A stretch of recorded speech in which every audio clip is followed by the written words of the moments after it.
이스라엘이 나라가 이제 가나안 땅에 이스라엘 땅을 막 분배를 다 하고 나라가 막 세워지잖아요. 근데 하나님께서 또 지정한 게 뭐냐면 도피성을 만들어라. 그러니까 도피성을 만드는데 6곳을 만듭니다. 그 요단강을 기준으로 동쪽에 3곳, 남쪽에 3곳. 쉽게 말하면 이스라엘 민족이 살고 있는 모든 땅에 그러니까 어느 요소에 도피성이 있는 거예요. 3개씩 동쪽 3곳, 왼쪽이니까. 도망갈 사람이 너무 도피성이 멀리 있으면 도망가다가 잡힐 수 있잖아. 그러니까 빨리 가까운 곳으로 갈 수 있는 도피성을 이렇게 만들었어요. 왜 나라를 만들고 나라가 세워지고 이렇게 땅을 분배했는데 왜 도피성을 만들었을까? 이제 이 이야기가 오늘 20장에 나오는 이야기입니다. 사람을 죽인다라는 것은 지금도 굉장히 어려운 일이죠. 왜냐하면 생명이라는 것은 아주 귀한 거기 때문에 그 생명을 우리가 잘 다루어야 되고 보호해야 되는 겁니다. 특히 사랑의 생명은 더 이제 성경에서 그렇게 얘기하는데 사람의 생명에 대해서 그래서 성경은 사실은 이 생명에 대한 그 귀중함, 소중함 또 이 생명이 그 누구에 의해서 마음대로 막 이렇게 되는 것에 대해서 아주 경계를 많이 하고 있. 근데 사실 이 당시에 내가 실수로 그러니까 미워하지 않고 일부러 막 살인하려고 하지 않고 부지중에 살인을 했어도 그 종족 가운데 살인이 일어나면 사실은 보통의 그 당시에 정서로는 떠나야 됐어요. 그 나라. 쉽게 말하면 유목민족이었을 테니까 그 자기의 공동체를 떠나야 됐어. 어떤 사건이든. 근데 지금 도피성을 만든 것이 어디다 만들었냐면 이스라엘 민족이라는 나라의 한 가운데 도피성들을 만들었어요. 살인이 일어났는데 나라 밖으로 떠나 보내는 것이 아니라 여기 가서 피해 있어라. 이런 얘기를 하는 거예요. 사실은 일부러 살인하거나 내가 미워해서 살인을 하면 죽게 돼 있습니다. 법적으로. 보복자들이 와서 죽여도 문제가 되지 않는 거예요. 근데 이 살인이라는 것이 부지중에 일어날 수 있잖아요. 그래서 신명기 같은 경우에는 이런 예를 들어요. 산에 2 친구가 나무를 하러 갔어. 그 도끼질을 막 해. 근데 한 사람의 도끼가 갑자기 휙 날아가는 거야. 마치 동화에 나오는 이야기 같죠? 그 이게 성경에 나와요. 휙 날아가갖고 같이 간 친구의 머리에 맞아가지고 죽게 돼. 그럼 이거 어떡하냐? 일부러 죽인 게 아니잖아요. 의도하지 않게 실수로 죽인 사람을 보복한다는 것은 안 되는 거였어요. 그런데 어떻게 해요? 사실은 자기의 형제 자매가 죽게 되면 힘들어질 거 아니야? 그 친척들이나 형제 자매들이. 그래서 가서 보복을 하려고 하는 이런 것들을 방지하기 위해서 그들이 쫓아와서 함부로 죽이는 것을 방지하기 위해서 부지중에 살인한 사람을 도피성으로 피하게 되는. 왜 그 당시에는 보복자들이 있었을까? 법도 있었고 나라가 세워지는데 판결도 받으면 되는데 피해 보복자들이라는 단어가 왜 있을까? 개의적인 관점에서 피해 보복자가 있어요. 뭐냐면 사람의 생명이 있고 없고를 뭘로 판단하지? 그 몸에 피가 있다 없다 뭐 이런 그러니까 좀 단순하게 그 피가 되게 중요했어요. 그래서 피를 흘리는 살인을 하게 되면 그 피가 흘린 그 땅은 부정해지는 거야. 그래서 그 피가 흘린 그 땅, 부정해진 그 땅을 다시 회복시키려면 살인한 자의 피가 필요했어. 되게 옛날 얘기스럽죠? 그래서 그 살인한 자의 피를 그 땅에 다시 흘려야 그 땅이 다시 회복되는 거예요. 그러니까 사실은 형제로서, 친척으로서 나의 형제나 친척을 죽인 저 사람이 미워서 다시 보복을 하는 것도 있을 수 있었겠지만 더 중요한 것은 그 사람들의 사는 삶의 세계에서 신앙적인 부분이 더 중요했던 거야. 이 땅이 부정해지면 우리 민족이 우리 공동체가 부정해지는 거기 때문에 이 부정을 빨리 해소해야 됐어요. 근데 그게 판결하기 힘들잖아. 이 사람이 정말 미워서 죽였는지 아니면 실수로 죽였는지 이 판단할 때까지 함부로 죽이지 못하게 격리를 시키는 거죠. 사실 지금으로 말하면 도피성으로 간다는 것은 감옥에 가 있는 거나 마찬가지예요.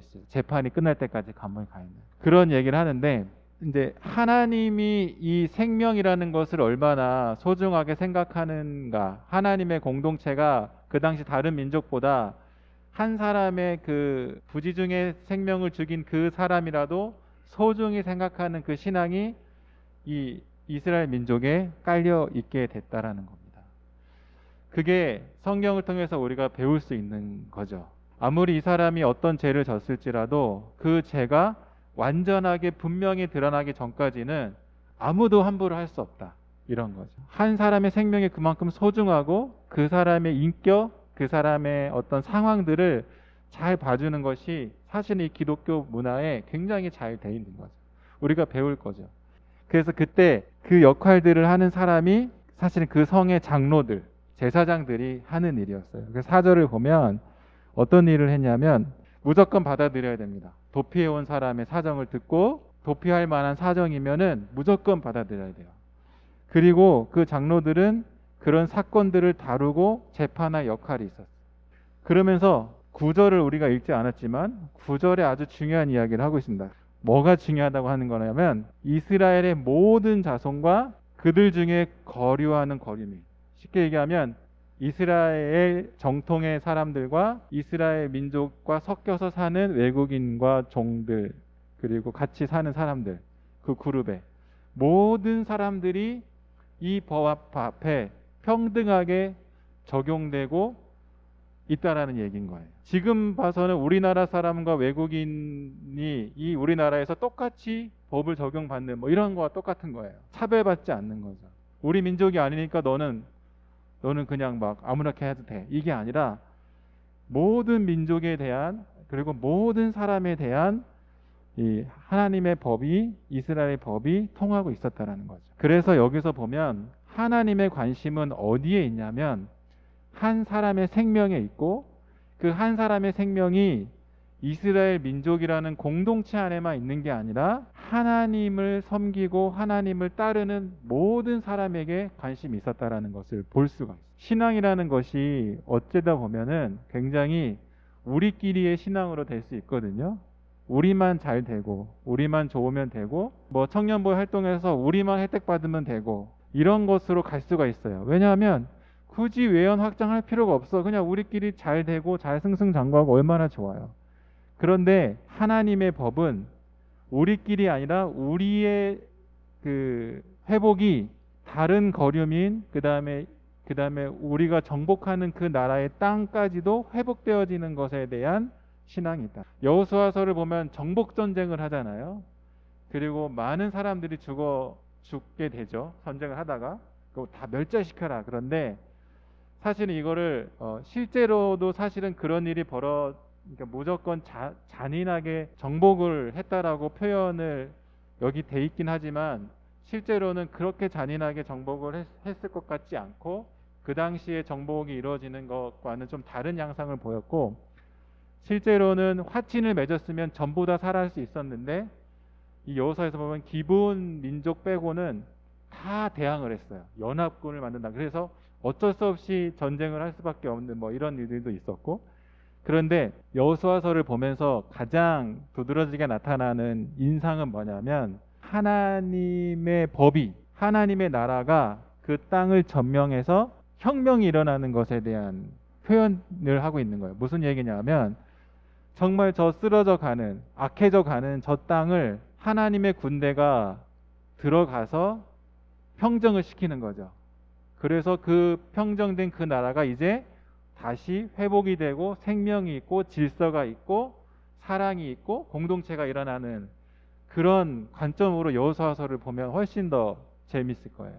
그 얘기를 하는. 그래서 법들도 이제는 굉장히 한 명의 생명이 소중하고 그 한 명의 생명을 잘 지키기 위해서 더 디테일한 법을 만들고 이런 것들이 여기 나타나는 거죠. 가나안 땅을 하나님이 주셨고 정복을 해 나가는데 그 땅을 혁명적으로 정복을 해서 새로운 회복된 나라를 만드는, 그것이 하나님이 이스라엘 민족을 쏘셔서 그렇게 확장해 나가는 거죠. 이것을 우리에게 적용할 수 있어요. 뭐냐면 하나님이란 분이 우리가 믿어져서 이렇게 와가지고 예배도 드리고 또 신앙이라는 것이 또 자라나게 되고 그러면서 우리 안에 어떤 삶의 회복이 조금씩 일어나게 되잖아요. 그러면 그 다음에 어떻게 해야 되냐? 내 주변으로 확장해 나가야 된다는 거죠.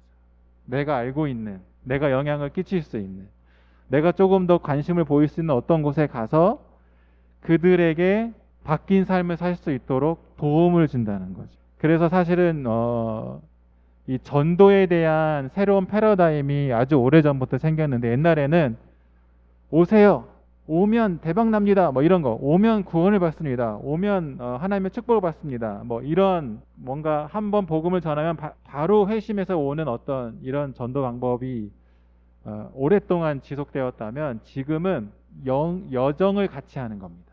내가 복음을 전해야 될 대상, 내가 회복시켜야 될 어떤 내가 아니라 내가 그들의 회복을 위해서 하나님의 말씀에 순종해서 섬겨야 할 대상, 그 대상들이 있다면 오랫동안 그들과 영적인 여정을 같이 하는 거예요. 시시때때로 하나님에 대해서 알려줄 수도 있고 그들의 말을 들으면서 그들의 고민도 함께 하고 실제적인 도움이 필요하면 섬기기도 하고 그렇게 차근차근 그들의 삶과 그래서 그들에게 야 교회 나오면 대박이야 이게 아니라 하나님을 알아간다는 것이 무엇인지 나를 통해서 그들에게 보여주고 그게 1년이 되든 2년이 되든 3년이 되든 4년이 되든 5년이 되든 오랜 시간이 걸려도 그들과 함께 여정을 함으로 하나님을 자연스럽게 알아가고 갈망하고 하나님을 섬길 수 있게 하는 것이 지금의 전도의 어떤 패러다임이에요.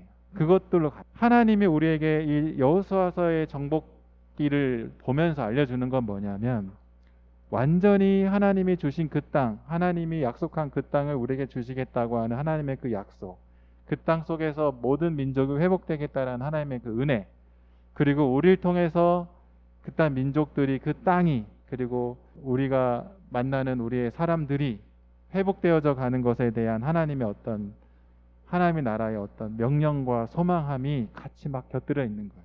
특히 오늘은 더 그래요. 너희들뿐만이 아니라 함께하는 거류민들 또 니네가 차지한 그 땅의 질서가 회복되고 평화가 찾아오는 그래서 한 사람의 인격과 생명이 존중되어지는 그 나라를 만들어가는 것이 여호수아의 정복 전쟁에 나오는 하나님의 은혜라는 거죠. 그것을 믿는 우리가 하나님을 믿는 우리도 나만의 신앙, 나만 좋고 나만 혜택받는 것이 아니라 이것들을 흘려보내는 그래서 누군가와 영적인 여정을 함께 할 수 있는 마음을 갖는 그런 신성교회 청년이 됐으면 좋겠다 생각을 합니다.